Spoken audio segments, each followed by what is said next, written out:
Olá, pessoal. Nesta primeira videoaula, nós vamos ver o conceito de ética e moral. Além disso, vamos estabelecer distinções dos dois termos, né? Além de discutirmos conceitos pertinentes à área da ética. Aqui está o roteiro de nossa aula, né? Veremos aqui o que é um problema moral e um problema ético. O que é ética, o que é moral. Ética, ciência ou filosofia? Ou pode ser trabalhado nas duas perspectivas. Vamos estabelecer a distinção entre o comportamento moral e o comportamento jurídico. A moral e liberdade, que relação se pode estabelecer?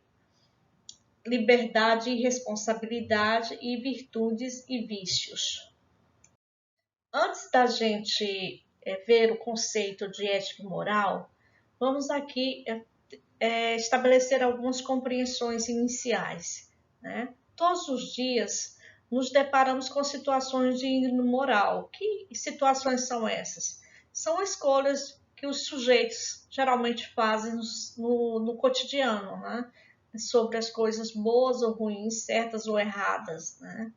E aí essas situações acabam que levam o indivíduo a fazer escolhas, né? Bem, mas o que é um problema moral e o que é um problema ético, né? Nós vamos ver que o problema moral e o problema ético também se relacionam ao próprio conceito dos termos, né? Então vamos lá. Essa pergunta aqui: devo dar a cadeira para o senhor de idade sentar ou ignorar a sua presença? Então, esse é um problema de cunho prático, efetivo, real, né? E imediato, né? E decorre de uma situação concreta, né? Já o problema ético é um problema mais abrangente e é teórico, né? Bem, aí há um exemplo aí, o que é o bem, qual a natureza do comportamento moral, o processo de investigação, né, do problema ético, né, que leva a compreensões teóricas. Claro que vai se relacionar com o objeto. Qual é o objeto da ética, da reflexão ética? É a moral, né? Embora não sejam as mesmas coisas, estão relacionadas, né? Então, quando julgamos se algo é bom ou mal, estamos fazendo juízo de valor, estamos no campo dos valores, né? Mas o que são valores? Os valores, eles não são seres, na verdade, eles são, né? Quando eu digo eles são, é porque eles têm, né? Ele tem atributos, e esses atributos é passado por um sujeito, né? Então, os valores se dão na medida que o sujeito valora, significa para ele alguma coisa. Então, os valores, por isso se diz, os valores não são seres, na verdade, eles são, né, enquanto relação que o sujeito estabelece com alguma coisa, com algum objeto, né? Por isso se diz também que ele é intersubjetivo, depende dessa relação. Inclusive, depende também, porque como é o sujeito que valora algo, esse próprio ato de valorar, ele está carregado de conceitos, de influências. Por isso se diz também que o ato de valorar é também um ato coletivo e é intersubjetivo.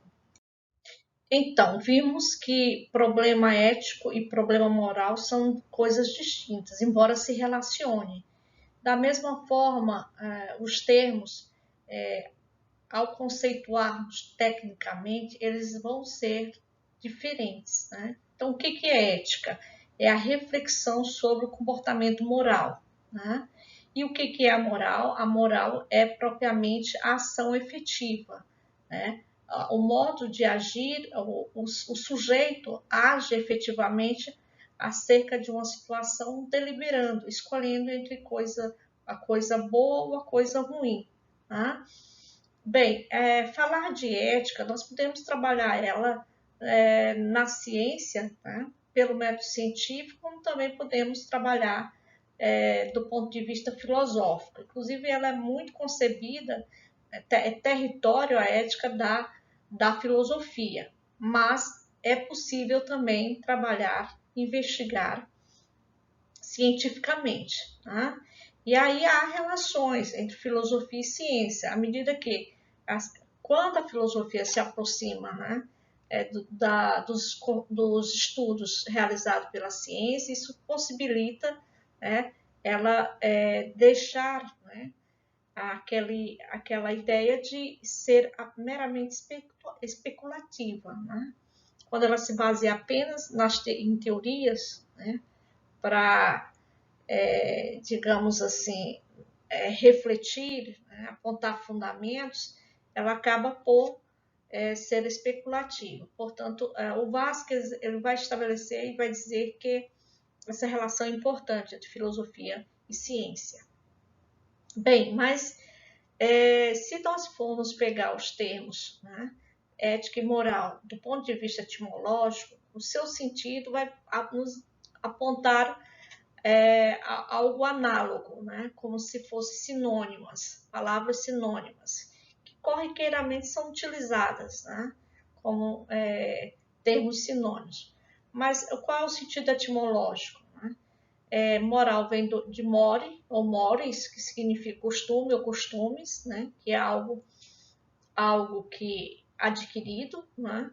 E ethos, que vem do grego, que significa caráter, que é um modo de ser também adquirido. Então, tem esse aspecto que é análogo. Né?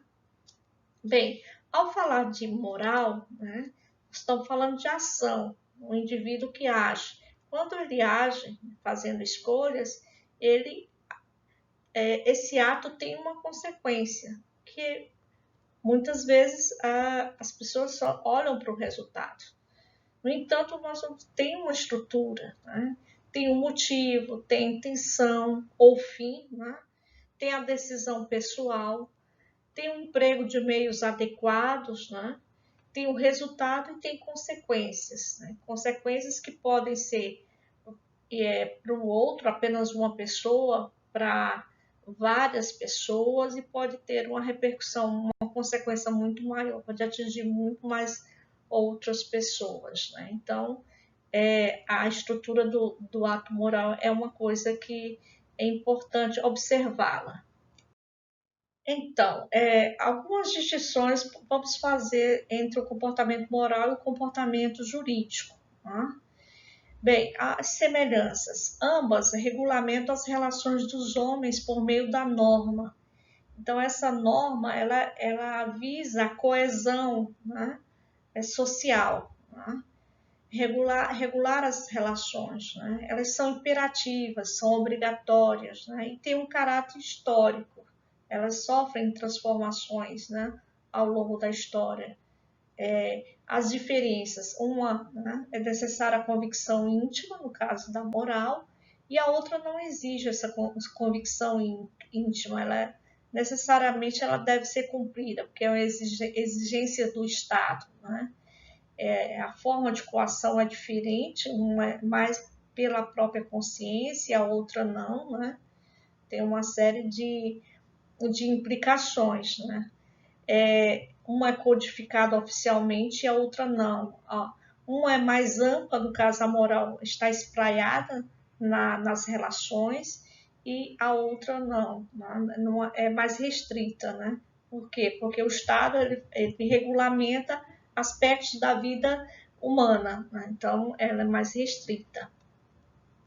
Pois bem, então vamos agora estabelecer aí as relações entre moral e liberdade. Quando se fala do comportamento moral e quando se avalia a moral de alguém, se avalia, se julga, está imbricado nessa ação o aceite voluntário, né, daquela norma. Ele age em relação, fazendo escolhas, né, julgando entre o certo e o errado, e ao fazer isso de forma livre e consciente, né, ele se acentua aí o caráter da liberdade do sujeito, né, já que ele não sofreu nenhum tipo de coação. Né?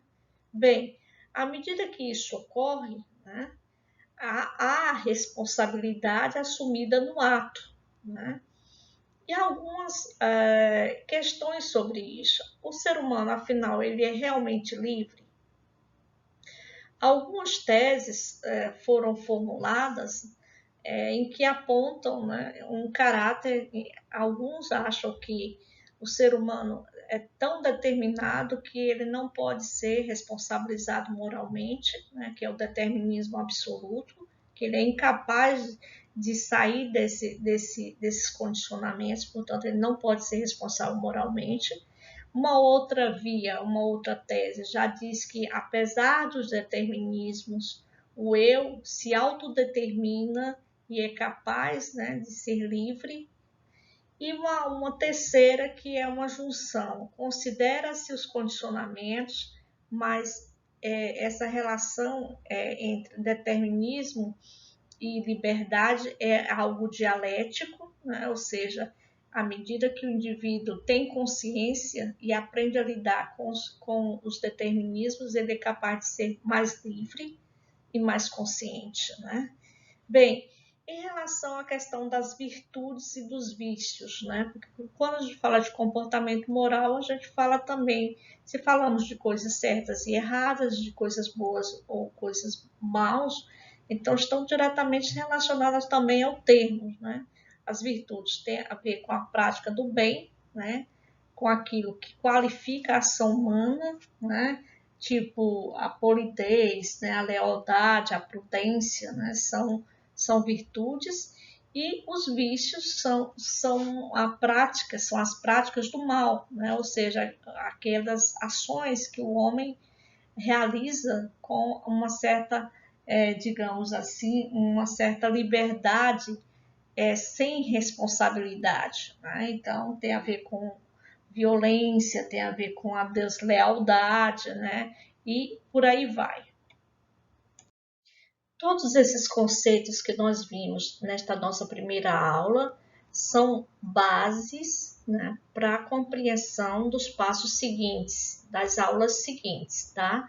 Deixamos aqui as referências, as principais referências utilizadas nessa aula, e também acrescentamos uma bibliografia complementar, né? Um texto, é um livro muito interessante, introdutório, que é o do Vals, né? O que é ética. Se não puderem fazerem a leitura nesse tempo, porque a carga horária é um tanto curta, mas certamente vocês poderão, em outro momento, se apropriarem. Obrigada.